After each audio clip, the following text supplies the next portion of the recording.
Hello friends, welcome back to my channel economics with Deepti. आज की class में हम डिस्कस करेंगे Hicks theory of business cycle. Hicks theory of business cycle की अगर हम बात करें तो यहाँ पे आपको हिग्स थियरी को समझने से पहले आपको Samuelson theory of business cycle के बारे में पता होना चाहिए। इसके पीछे का रीजन क्या है? अगर आपने सैमुअल्सन थियरी पढ़ी होगी बिजनेस साइकिल की, तो वहां पे मैंने आपके साथ केसेस डिस्कस किए हैं, अलग अलग केसेस, जहां पे जोन ए में क्या हो रहा है, जोन बी में क्या हो रहा है, ऐसे करते करते हमने जोन ई तक डिस्कस किया था under the Samuelson theory of business cycle. Basically जब हिग्स अपनी थियरी को डिफाइन करते हैं, एक्सप्लेन करते हैं, तो उन्होंने क्या किया? उन्होंने यहाँ पे से जोन सी और जोन डी की हेल्प से अपनी थियरी डिस्कस की। तो जिन लोगों ने Samuelson theory of business cycle नहीं देखा, तो प्लीज आप हिग्स की थियरी सॉरी आप सैमुअल्सन की थियरी देखकर हिग्स की थियरी देखना, ताकि आप जब हिग्स की थियरी पढ़ेंगे तो आपको ज्यादा क्लियर हो पाए कि चल क्या रहा है यहाँ पे। जोन सी जोन डी का मतलब क्या है, किस तरीके से हमारा बिजनेस साइकिल वर्क करता है, आप लोगों को समझना थोड़ा सा आसान हो जाएगा। ठीक है, तो प्लीज आप लोग वो देख लीजिए सैमुअल्सन वाला। फिर आज की क्लास आप देखना। मैं मैंने सैमुअल्सन की थियरी आप लोगों के साथ अपने Telegram channel economics with Deepti में शेयर की हुई है। आप वहां जाकर देख सकते हैं। ठीक है, टेलीग्राम चैनल का नाम भी इकोनॉमिक्स विद दीप्ति है, जिसका लिंक आपको मेरे कमेंट बॉक्स में मिल जाएगा। और साथ ही जिन लोगों ने चैनल को सब्सक्राइब नहीं किया, प्लीज चैनल को सब्सक्राइब करिए। और अगर आपको लगता है आपको ये वीडियोस वैल्यूएबल लग रही हैं, तो आप यहाँ पे लाइक भी करिए, और अगर कोई डाउट रहता है तो कमेंट बॉक्स में आप फ्री होकर पूछ सकते हैं। अब यहाँ पे आज की क्लास की बात करें, that is the Higgs theory of business cycle. तो यहाँ पे हम लोग क्या बात करते हैं, हम यहाँ पे हिग्स क्या बोल के गए? हिग्स ने बोला कि यहाँ पे जब हम बिजनेस साइकिल को देखते हैं, हम किसके हेल्प से देखेंगे? हम यहाँ पे मल्टीप्लायर और एक्सेलरेटर की हेल्प से ही क्या करते हैं, बिजनेस साइकिल को देखते हैं। यही चीज आपको किसने बताई थी? यही सेम चीज हमने Samuelson theory of business cycle के अंदर भी देखी। ठीक है, तो यहाँ पे जब मल्टीप्लायर और एक्सेलरेटर की हेल्प से देखते हैं, तो सबसे पहले यू शुड नो कि मल्टीप्लायर है क्या। ठीक है, मल्टीप्लायर एक ऐसा कॉन्सेप्ट है जो हमें बताता है कि अगर हम इन्वेस्टमेंट में चेंज करेंगे तो अल्टीमेटली इसकी वजह से आपका इनकम में भी चेंज आएगा। और चेंज इन इनकम को हम कैसे रिप्रेजेंट करते हैं? इट इज इक्वल टू के डेल्टा आई। हम इसको इस तरीके से बोल सकते हैं कि जब भी आप इनकम को सॉरी इन्वेस्टमेंट को बढ़ा रहे हैं, तो उसकी वजह से इनकम भी बढ़ेगी, बट इनकम जो है वो बहुत ज्यादा मल्टीपल्स में बढ़ेगी। के क्या है? के इज दैट मल्टीपल। ठीक है, अगर 2 टाइम से बढ़ रही है तो के क्या होगा आपका? 2। अगर हमारी इनकम 3 टाइम से बढ़ रही है तो के क्या हो गया? 3। तो यहाँ पे यही बोला जाता है under the concept of multiplier कि जब भी हम इनकम को बढ़ाएंगे सॉरी इन्वेस्टमेंट को बढ़ाएंगे, तो हमारी इनकम जो है वो बढ़ेगी, बट ज्यादा बढ़ेगी, मल्टीपल टाइम्स में बढ़ेगी। और अगर हमारी इन्वेस्टमेंट फॉल करेगी तो उसकी वजह से हमारी इनकम भी फॉल करेगी, सच दैट हमारी इनकम तेजी से फॉल करेगी। हमारी इनकम क्या होगा? Fall in income is equal to some multiple of change in income, that sorry fall in investment.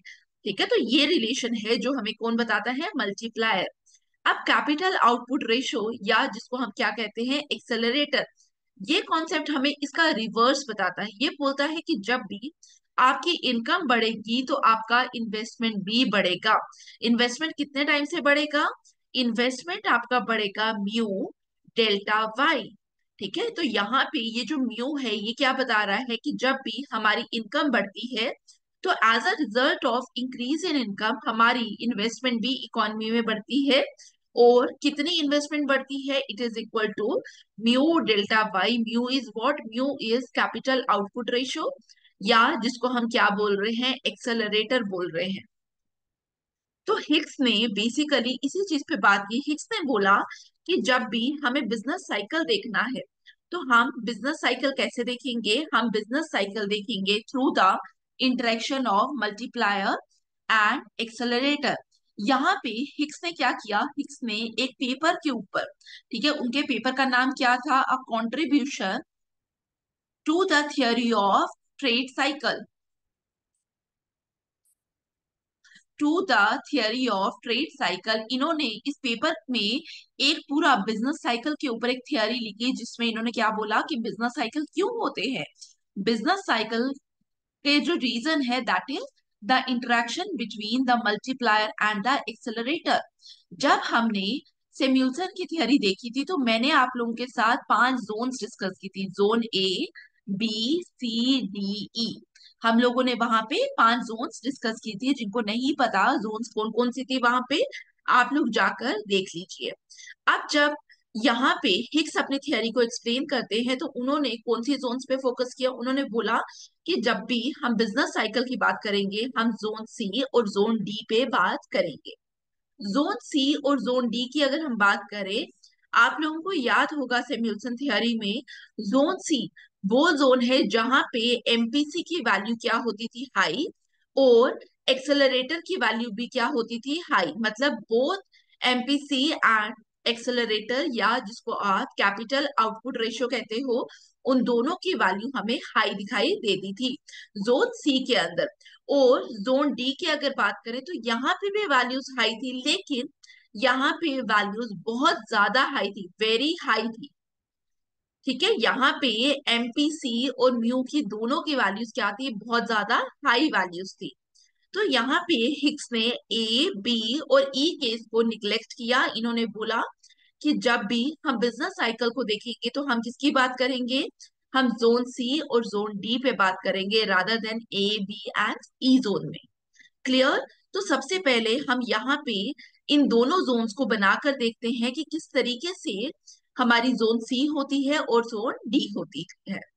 अगर आपको याद होगा तो मैंने वहां पे जब आपके साथ डायग्राम शेयर की थी तो वहां पे मैंने आपके साथ क्या किया था, this is your initial equilibrium. फिर उसके बाद हमारा इनिशियल इक्विलिब्रियम के बाद हमारा एक सीलिंग आउटपुट होता था। ठीक है, और हम लोग स्टार्ट करते थे इनिशियल इक्विलिब्रियम से, जहां पे ऑसिलेशन बहुत ज्यादा नहीं होता था, फिर थोड़ा सा बढ़ेगा, फिर आस्ता करते करते बढ़ रहा है, फिर हम जो सीलिंग आउटपुट है उसको टच कर रहे हैं।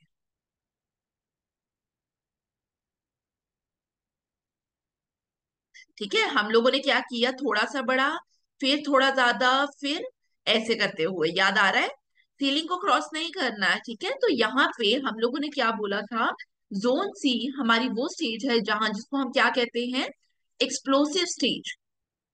और there is also a zone D, जो हम जहां पे एमपीसी और एक्सेलरेटर दोनों की वैल्यूज बहुत ज्यादा हाई हैं, जिसकी वजह से हमारा जो बूम है यहाँ पे तो थोड़ा इंक्रीज होने में टाइम लगा, लेकिन वहां पे आपका एकदम से सीलिंग को टच करने को वो जा रहा है और सीलिंग के बाद फॉल करेगा।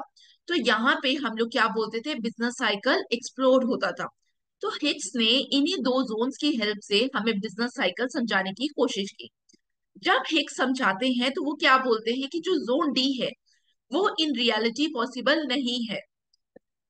ठीक है, दैट्स वाई कि यहाँ पे जब भी हमारा एक्सप्लोसिव स्टेज आता है तो आस्ता आस्ता, उन्होंने बोला कि आस्ता आस्ता इंक्रीज कर रहा है, ये जो है दिस इज नॉट रियल। तो यहाँ पे इन्होंने नॉट रियल, इसको इसी की जोन डी, जब हिक्स ने बोला कि it is not real stage, that's why जब हिक्स अपना बिजनेस साइकिल समझाते हैं तो यहाँ पे वो बफर स्टेट्स लेंगे। ठीक है, मैं अभी आपके साथ डायग्राम शेयर करूंगी तो आपको थोड़ा ज्यादा अच्छे से समझ आएगा। हिक्स ने क्या किया, हिक्स ने जैसे सेम्युलसन की डायग्राम है, लाइकवाइज वैसे ही हिक्स ने भी डायग्राम समझाई। यहाँ पे थोड़ा बहुत फर्क है, ध्यान से समझना। एक्स एक्सिस पे we have time, Y axis पे हमारे पास क्या आएगा, इनकम एंड इन्वेस्टमेंट। ठीक है, इन्वेस्टमेंट लिखना गलत भी नहीं होगा, बिकॉज अभी हमने देखा जब हम मल्टीप्लायर को एक्सप्लेन कर रहे हैं, जब हम एक्सेलरेटर को एक्सप्लेन कर रहे हैं, तो हम इनकम और इन्वेस्टमेंट दोनों को लेकर एक्सप्लेन कर रहे हैं। तो यहाँ पे जो इन्होंने हिक्स ने अपनी थियरी के अंदर लिखा, तो इन्होंने इनकम भी लिखा, इन्वेस्टमेंट भी लिखा। अब यहाँ पे हिक्स ने दो तरीके की इन्वेस्टमेंट को एक्सप्लेन किया, number one is the autonomous investment and number two is the induced investment.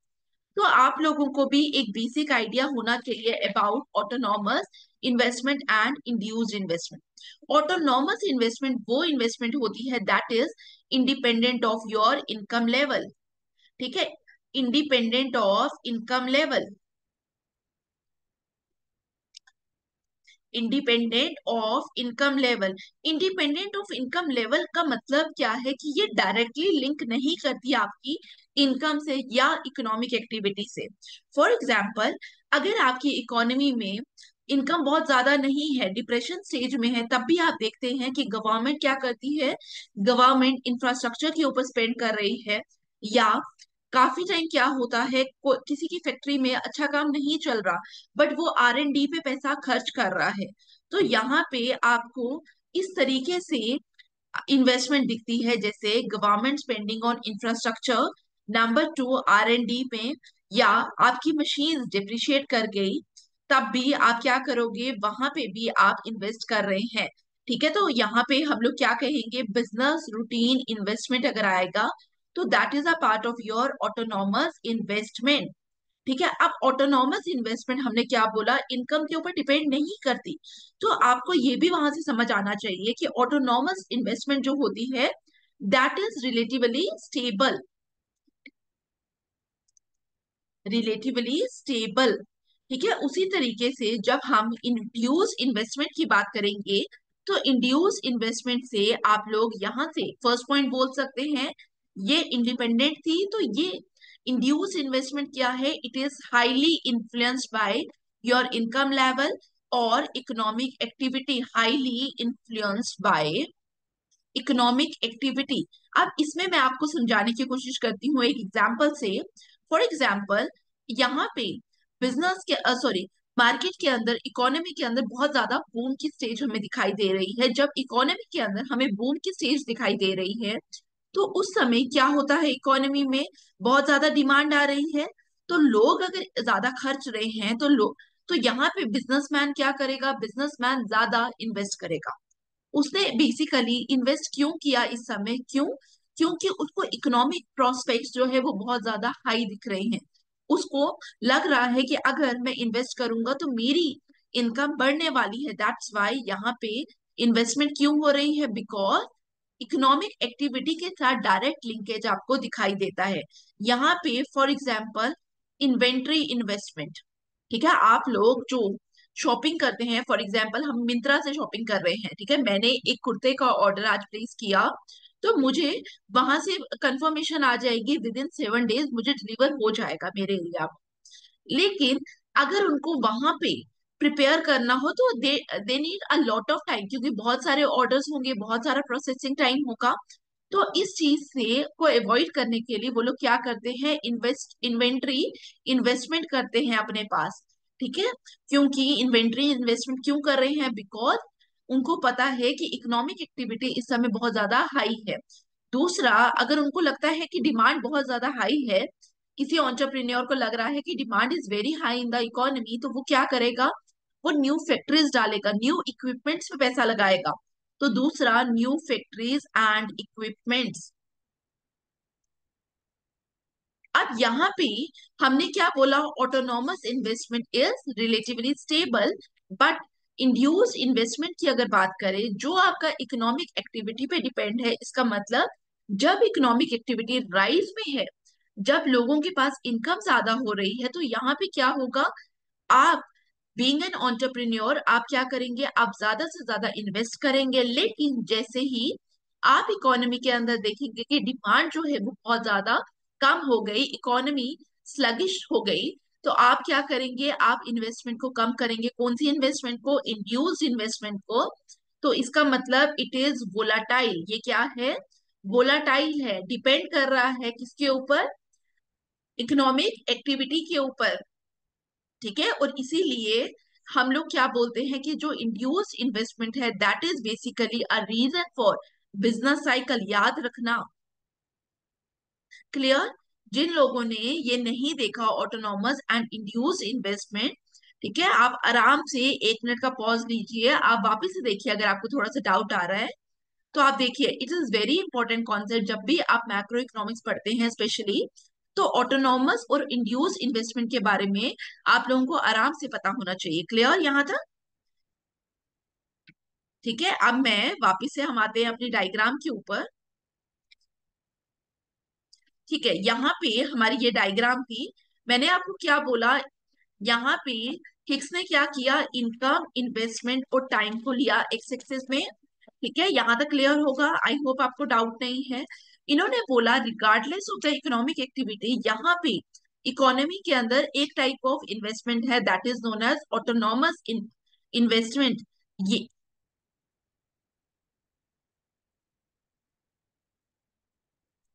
This is your autonomous investment, जिसको इन्होंने किससे डिनोट किया, ए से। ठीक है, ऑटोनॉमस इन्वेस्टमेंट, हिक्स ने क्या बोला कि जो आपकी ऑटोनॉमस इन्वेस्टमेंट है ये ग्रो करेगी एट अ कांस्टेंट रेट। अगर आप देखेंगे किस रेट से ग्रो करेगी, रेट से ग्रो करेगी, that depends upon the slope of your A is your autonomous investment. Autonomous investment का क्या स्लोप है, वो हमें क्या बताता है, slope of the autonomous investment curve हमें बताता है कि आपकी जो ऑटोनॉमस इन्वेस्टमेंट है वो किस कांस्टेंट रेट से ग्रो करेगी। क्योंकि अगर आप देखेंगे लाइन है तो लाइन का स्लोप क्या होता है, कांस्टेंट। ठीक है, तो ए इज योर ऑटोनॉमस इन्वेस्टमेंट। आप लिख लेना, जहां पे भी आप लिख रहे हैं आप लिख ले। और इसके लिए जो मैंने बुक रेफर की है that is macro economics by H L Ahuja. ठीक है, आहूजा से मैंने पढ़ा है, आप लोग क्लास के बाद आहूजा को एक बार रीड कर लेना।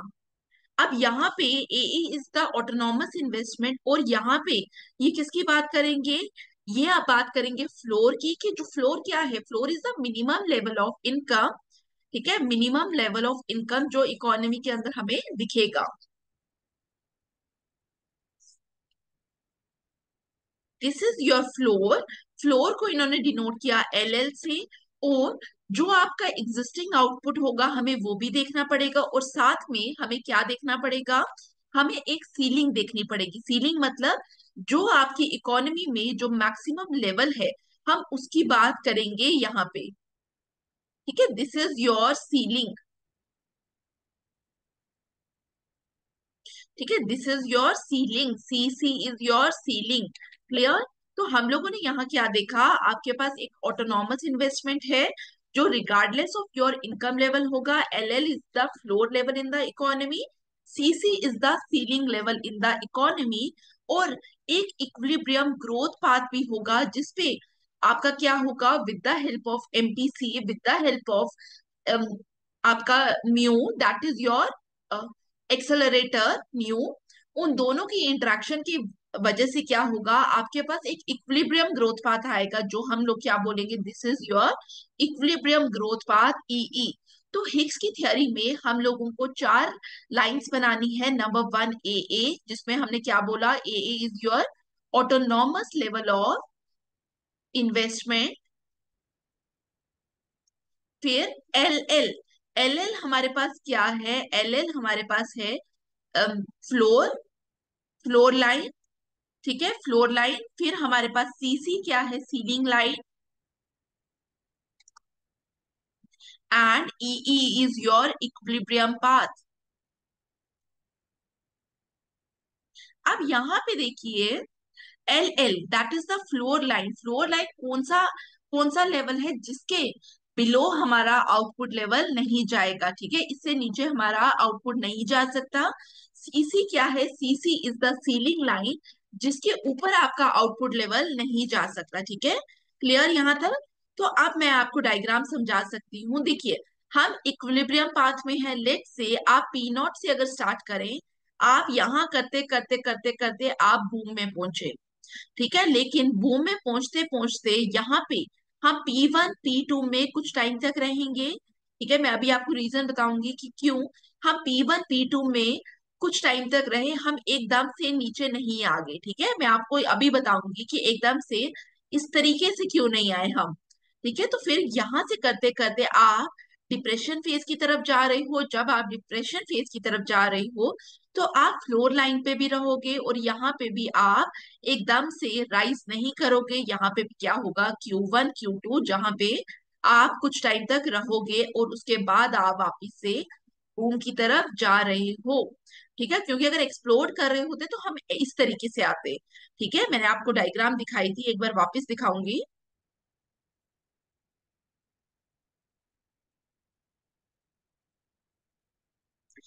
एक सेकेंड।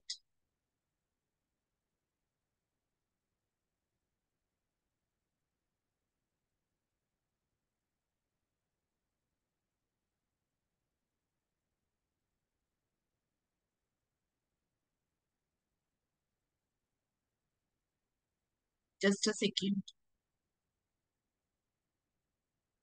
हाँ, दिस इज द डायग्राम। अगर आप देखेंगे तो यहाँ पे जोन डी में क्या था, जोन डी में एकदम से नीचे आया। ठीक है, ये आप देख लो यहाँ पे। लेकिन जब मैंने आपको क्या बताया, जब मैंने आपको बताया जोन डी की जगह हम लोग कहाँ पे है, जोन सी में। तो जोन सी में हमारा एक्सप्लोसिव होता है, एकदम से इकोनॉमी में हमारा डाउनफॉल नहीं होता। आप लोगों ने, आई होप, अभी जो मैंने आपको डायग्राम बताई उससे आप रिलेट कर पा रहे होंगे। क्योंकि हिक्स ने क्या बोला कि जोन डी जो अनरियलिस्टिक है, अगर हमारे बिजनेस साइकिल में हमें जोन डी दिखाई देता तो हम लोग क्या करते, हम एकदम से फॉल कर जाते, हम इस तरीके से आते। बट इस तरीके से अब नहीं आए। तो यहाँ पे इस तरीके से हिक्स ने क्यों नहीं शो किया, द रीजन बीइंग, हिक्स ने पहले ही बोला कि रियल लाइफ में, रियल बिजनेस साइकिल्स में हमें इस तरीके से नहीं दिखाई देता, इस तरीके से फॉल नहीं दिखाई देता। दैट्स वाई हम क्रॉल करेंगे सम टाइम हियर, और डिप्रेशन में भी हम सम टाइम फ्लोर लाइन के ऊपर क्रॉल करेंगे। क्लियर यहाँ तक? ठीक है, तो अब मैं आपको इसके रीजन समझा देती हूँ। इस एरिया के पीछे का ये दो रीजंस है। Number one is the lag and number two is the inertia. तो अब सबसे पहले हम लैग की बात करेंगे। ठीक है, यहाँ पे क्या होता है कि अगर आप इन्वेस्टमेंट कर रहे हो, आपकी इनकम बहुत तेजी से बढ़ रही है। अब इनकम इन्वेस्टमेंट आउटपुट में कन्वर्ट होने के लिए देयर नीड्स सम टाइम। ठीक है, अगर आपने, लेट्स से, आपने एक फैक्ट्री एस्टैब्लिश की, लैग को समझना। आपने एक फैक्ट्री एस्टैब्लिश की, फैक्ट्री एस्टैब्लिश करने में आपने क्या किया, इन्वेस्ट किया। जब आपने मशीन्स लाई, फिर उसमें उसके लिए आपको वर्कर्स चाहिए, वर्कर्स अरेंज किया आपने। फिर आस्ता आस्ता क्या हुआ, प्रोसेसिंग हुआ। ठीक है, प्रोडक्शन होना स्टार्ट हुआ। प्रोडक्शन होने के बाद कुछ टाइम के बाद वो आपका आउटपुट मार्केट के अंदर रिलीज होगा एंड सो ऑन। तो आप यहाँ पे क्या देख रहे हैं, इन्वेस्टमेंट को आउटपुट में कन्वर्ट होने के लिए it need certain amount of time. तो यहाँ पे क्या है, आप इन्वेस्टमेंट करते गए, एक फुल अमाउंट ऑफ, जो फुल लेवल ऑफ इनकम था आपका, फुल लेवल ऑफ इन्वेस्टमेंट था, आप वहां तक पहुंचे। लेकिन वो इन्वेस्टमेंट जो आपने की हुई है उसको इनकम और आउटपुट में कन्वर्ट होने के लिए इट नीड्स टाइम। ठीक है, आपने इन्वेस्ट किया, मशीन्स आ गई, प्रोडक्शन हुआ, प्रोडक्शन होगा, आउटपुट प्रोड्यूस होगा, वो मार्केट में सेल होगा, तो आपके पास इनकम आएगी। तो यहाँ पे P1 से P2 में ये जो आस्ता आस्ता है, एकदम से हम फॉल क्यों नहीं किए, द रीजन भी, जो इन्वेस्टमेंट ऑलरेडी हुई हुई है उसका रिजल्ट आने में टाइम लगेगा। तो इसको हम क्या कहते हैं, लैग। और दूसरा इनर्शिया। इनर्शिया को हम, इनर्शिया की अगर हम बात करें, यहाँ पे क्या होता है, देखिए, यहाँ पे जब मैंने आपको बताया, इन्वेस्टर ने इन्वेस्ट किया, उसने प्लांट लगाया हुआ है। तो यहाँ पे अगर आप ध्यान देंगे, लेट से, इन्वेस्टर सोच रहा है कि मुझे 100 ड्रेसेस प्रोड्यूस करनी है। जब उसको 100 ड्रेसेस प्रोड्यूस करनी है, लेट से उसके पास एक कमिटमेंट थी, उसके पास एक ऑर्डर था कि उसको 100 ड्रेसेस प्रोड्यूस करनी है और जो सेलर है उसको सेल करनी है। तो बेशक हम फुल एम्प्लॉयमेंट लेवल तक पहुंच गए, हम अपने पीक लेवल तक पहुंच गए, लेकिन जब तक वो ये ऑर्डर लेकर उसको डिलीवर नहीं करेगा, उसे इनकम नहीं मिलेगी उसको, तब तक हम इस पूरे फेज के अंदर रह रहे हैं। It is known as inertia. ठीक है, हम इसको क्या कहते हैं, इनर्शिया। तो यहाँ पे लैग और इनर्शिया की वजह से P1 P2 में हम थोड़ी देर क्या करते हैं, क्रॉल करते हैं, हमारी इकोनॉमी एकदम से डाउनफॉल नहीं देखती। ठीक है, हम बेशक सीलिंग लेवल पे आ गए, लेकिन हम कुछ टाइम तक क्या करेंगे, क्रॉल करेंगे इस सीलिंग लेवल पे। क्लियर? तो ये रीजन होता है P1 P2 का। दूसरा Q1 Q2 का भी देख लेते हैं। यहाँ पे अगर हम Q1 Q2 की बात करें, तो यहाँ पे क्या हो रहा है, यहाँ पे अगर आप लोग नोट करेंगे, यहाँ पे हम लोग क्या कर रहे हैं, हम डाउनफॉल पे आ रहे हैं, ठीक है। लेकिन आस्ता आस्ता एक तो आप दो चीजें यहाँ पे नोट कर रहे होंगे, हम यहाँ पे डाउनफॉल की तरफ और नहीं गए, हम फ्लोर से नीचे नहीं गए, ठीक है। और दूसरा, हमने फ्लोर पे कुछ टाइम तक स्टे किया। इसके पीछे का रीजन क्या है, यहाँ पे यहाँ पे हमारे पास कुछ मिनिमम लेवल ऑफ इन्वेस्टमेंट होता है। क्या होता है, मिनिमम लेवल ऑफ इन्वेस्टमेंट।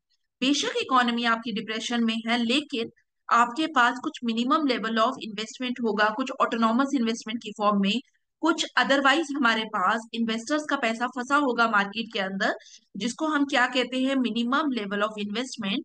जिसकी वजह से यहाँ पे हमें और डाउनफॉल नहीं दिखता, नंबर वन। नंबर टू, ये पैसा इतना कम है कि हमारे पास, हम एकदम से उठ के भी ऊपर नहीं जा रहे, ठीक है, ना हम नीचे जा रहे हैं ना हम ऊपर जा रहे हैं। तो यहाँ पे क्या होगा, यहाँ पे हम कुछ टाइम तक क्या होगा, हम इसी एरिया में स्टक करके रहेंगे। द रीजन भी, इन्वेस्टमेंट जो अवेलेबल है मार्केट के अंदर वो बहुत कम है, ठीक है। तो यहाँ पे ये रीजन है, हम Q1 Q2 में काफी टाइम तक रहते हैं, और हम P1 P2 पे भी काफी टाइम तक रहते हैं। तो Q1 Q2 से निकलने के लिए हमें यहाँ पे क्या चाहिए, हमें कुछ पॉलिसीज चाहिए, ठीक है। Policies in the form of government expenditure, जिसको आप क्या कहेंगे, जिसको आप कहते हैं फिस्कल पॉलिसी, ठीक है। तो फिस्कल पॉलिसी, जैसे मैंने आपको मॉनेटरी पॉलिसी और फिस्कल पॉलिसी पढ़ाया भी था, और मैंने आपको फिस्कल पॉलिसी मॉनेटरी पॉलिसी पढ़ाते समय ये भी बोला था कि दोनों टॉपिक्स आप लोगों को बिजनेस साइकिल में आएंगे। अब यहाँ से आप रिलेट भी कर पा रहे होंगे कि अगर हम डिप्रेशन की स्टेज में हैं, तो हमें यहाँ पे क्या चाहिए, वी नीड स्टेबिलाईजर्स, ठीक है। तो यहाँ पे कुछ स्टेबिलाईजर्स होते हैं जिनको हम लोग क्या कहते हैं, सम स्टेबिलाईजर्स आर ऑटोमेटिक स्टेबिलाईजर्स, और कुछ स्टेबिलाईजर्स क्या होते हैं, डिस्क्रिशनरी स्टेबिलाईजर्स, या उनको हम क्या कहते हैं, these are also known as discretionary buffers,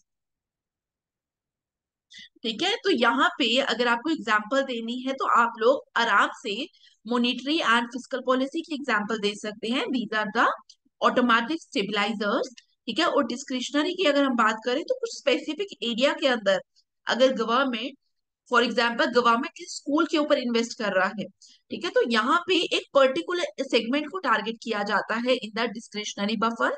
लेकिन ऑटोमेटिक स्टेबिलाईजर्स की अगर बात करें, तो general monetary policy, general fiscal policy can be cited as an example of automatic stabilizer. तो यहाँ पे जो हिक्स है उन्होंने बेसिकली इसी पे बात की, उन्होंने बोला कि मार्केट, अब यहाँ पे इकोनॉमी को अपलिफ्ट करने के लिए हमें क्या चाहिए, वी नीड ऑटोमेटिक स्टेबिलाईजर्स, ठीक है।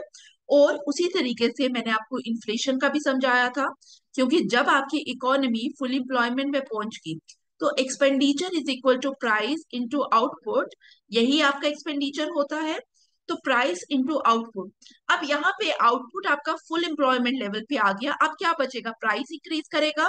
जब प्राइस इंक्रीज करेगा मार्केट में, तो आप बोलेंगे कि इकोनॉमी में क्या हो रहा है, इन्फ्लेशन हो रहा है। और जब भी इकोनॉमी में आपको इन्फ्लेशन देखने को मिलेगा, तो उसको कंट्रोल भी करना है, क्योंकि अगर यहाँ से आपको आगे जाने की परमिशन दे दी गवर्नमेंट ने, तो इसके बाद क्या होगा, अब यहाँ पे इन्फ्लेशन इतना तेजी से बढ़ेगा कि आप उसको कंट्रोल नहीं कर पाएंगे, दैट इज, और आपकी इकोनॉमी को बैडली हर्ट करेगा। तो हमें क्या करना है, अब हमें इसको कंट्रोल करना है। मैंने इसका भी आप लोगों को समझाया था कि किस तरीके से मॉनेटरी एंड फिस्कल पॉलिसी इस इन्फ्लेशनरी प्रेशर को कंट्रोल करने में हेल्प करती है, डिफ्लेशनरी प्रेशर को कंट्रोल करने में हेल्प करती है, ठीक है। क्लियर हुआ। तो ये हमारा क्या है, ये हमारा है हिक्स बिजनेस साइकिल। आप एक समरी के तौर पे 2 मिनट समझ लेते हैं कि हमने आज की क्लास में क्या पढ़ा, ठीक है। तो आप लोग प्लीज थोड़ा ध्यान से समझना। नंबर वन, हमने ये देखा कि जब हम हिक्स बिजनेस साइकिल की बात करते हैं, तो हम क्या बोलते हैं, Hicks business cycle is a result of the interaction between multiplier and accelerator. अब एमपीसी मैंने यहाँ क्यों लिखा, सॉरी मल्टीप्लायर ही लिख लेते हैं यहाँ पे। और एक और चीज, अगर एग्जाम में आपको एमपीसी आ जाए, ठीक है, तो मैंने एमपीसी और मल्टीप्लायर का रिलेशन भी आपको बताया था, प्लीज वो देख लेना थोड़ा ध्यान से। जब हमने आई थिंक सेम्युलसन या कीन्स कीन्स वाला किया था तो मैंने वहां पे बताया था। और एक मैंने आपके साथ प्रीवियस ईयर क्वेश्चन भी डिस्कस किया हुआ है, वो भी देख लेना। ठीक है, नंबर वन हमने interaction between mu and multiplier देखा। दूसरा हम लोगों ने क्या देखा कि हिग्स ने जोन सी और जोन डी को लेकर समझाया। और जोन डी के लिए उन्होंने क्या बोला, it is unrealistic in the real world. और इनका जो फोकस था that is on zone C. Zone C इन्होंने बोला कि जोन सी से ही हम एक्चुअल में बिजनेस साइकिल को एक्सप्लेन कर सकते हैं। जो रियल बिजनेस साइकिल है उसको एक्सप्लेन करने के लिए हम लोगों को क्या चाहिए, जोन सी चाहिए। यहां तक क्लियर हुआ। फिर जब हिक्स की बात करते हैं तो इन्होंने क्या बोला, इन्होंने बोला कि हम सीलिंग में भी कुछ टाइम तक रहेंगे, एकदम से हम ऐसे नहीं जा रहे हैं। ठीक है, और डिप्रेशन से भी हम एकदम से इस तरीके से नहीं जा रहे। हम कुछ टाइम तक डिप्रेशन पे स्टे कर रहे हैं, कुछ टाइम पे सीलिंग में स्टे कर रहे हैं। उसके पीछे के मैंने आपको रीजन बता दिए, लैग एंड इनर्शिया। ठीक है, और डिप्रेशन के टाइम पे एक minimum level of investment exist करती है इकोनॉमी में, जो हमारे हमें इस लेवल से नीचे नहीं जाने दे रही। और वो इन्वेस्टमेंट इतनी कम है कि हम एकदम से ऊपर भी नहीं जा पा रहे।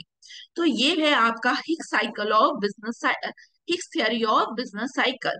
ठीक है, आई होप आप लोगों को समझ आया हो कि मैंने आपके साथ क्या क्या चीजें एक्सप्लेन की है। अगर आपको फिर भी कोई डाउट है तो आप फ्री होके कमेंट बॉक्स में पूछ सकते हैं। And please like share subscribe and comment. ठीक है, और टेलीग्राम चैनल भी ज्वाइन करिए क्योंकि आप लोगों को टाइमली अपडेट्स वहां पे इजिली मिल जाएंगी। आप लोगों को आराम से पता चलता जाएगा कि कौन कौन से लेक्चर्स यहाँ पे अवेलेबल है। और साथ ही जब मैं प्रीवियस ईयर क्वेश्चंस की डिस्कशन भी अगर करूंगी तो वो भी आप लोगों को वहां पे मिल जाएंगी। Thank you for watching and see you in the next class. Thank you.